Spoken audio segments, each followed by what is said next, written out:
Dave, look, something that is very near and dear to your heart, just celebrating your 20th anniversary. It's pretty amazing. It's been 20 years, but it started back in 1985 when I played winter ball. You know, I played in Colombia, Venezuela, Mexico, and then finally the Dominican Republic. And it was at that time I just kind of came face to face with just poverty down in the Dominican Republic. And God gave me this vision to come back and do something. So 1995, we started Esperanza International. It's a ministry that provides small loans to the poor, people who live on $2 a day or less, to give them the ability to start a business and take care of their family. Most of them are single moms, and Harold, you and I both grew up in single-parent homes. Yep. Both of our moms raised 8 kids in each of the household, and you know, we saw the power and the love of a mother who would do anything to take care of her kids, and I see that same power and love in those women down there in the Dominican Republic. $2 a day? Wow. $2 a day. So that's our target population. So 20 years, we've loaned over $52 million in $200 increments. Wow. We have a 98% repayment rate. And then we very organically grew from microfinance and financial services to the poor to healthcare, education, and water. So we have 145 schools now with about 30,000 students and 27 water purification projects that each one produces about 5,000 to 7,000 gallons of clean water a day. And that just came, Dave grew up here in New York City, and that just came from playing winter ball and seeing how you know, unique we have it. This great game brought me to these different countries, and you know, your world opens up and you start to realize, gosh, I've been blessed. And because I've been blessed, I should be a blessing if it's within my capacity to do it. So my wife and I started Esperanza, you know, 20 years ago today. Wow. Well, and it's great because you give people, I mean, rather than just giving people aid, which obviously people need, you give people a way to empower themselves. Yes.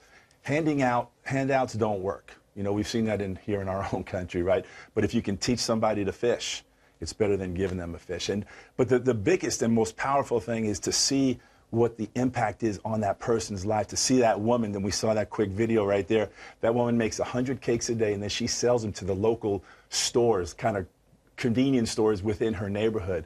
She's a businesswoman, you know, and those moms, they would do anything to take care of their kids, literally do anything. But this woman right here, she's just a powerhouse. And all we did, we started off with a $200 loan with her. She grew her business. The loans become bigger so that she can start to expand her business. And at that point, she's taking care. She's a businesswoman. And if people want to check this out more on this, I mean, you've put together a documentary, right? I mean, where can people go find that? A documentary was done on us, and we won an Emmy last year down in Miami, so that was kind of cool. But that's awesome. Our website is just esperanza.org, and Esperanza is a Spanish word for hope, and that's our desire is to be able to provide hope to these folks. That's the impact. I've been around you. I've known you basically my whole adult life, and it's been amazing to see the growth and the impact you've had on so many lives. Talk about impacting the role of catcher. You're on with Brian Kenny. Yes. The top 10 catchers. We were boxing too. So the shredder always has a list that seems to never see what the analyst sees. So I'm curious, looking at the list of the shredder, do we have that? The shredder's getting a little smarter. It's getting a little smarter, not completely, but you know, the shredder still does not give enough weight, I think, to the defensive side of catching, which to me is the most important.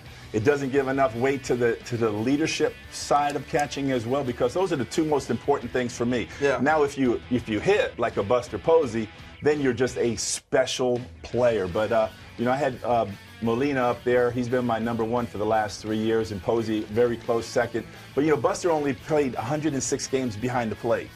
So that means I've got to go out and find another guy to catch for the remainder of those games. So that's why I put a lot of weight on guys that show up every day. Molina, Salvador Perez, the shredder, had him down around 7. I had him #3.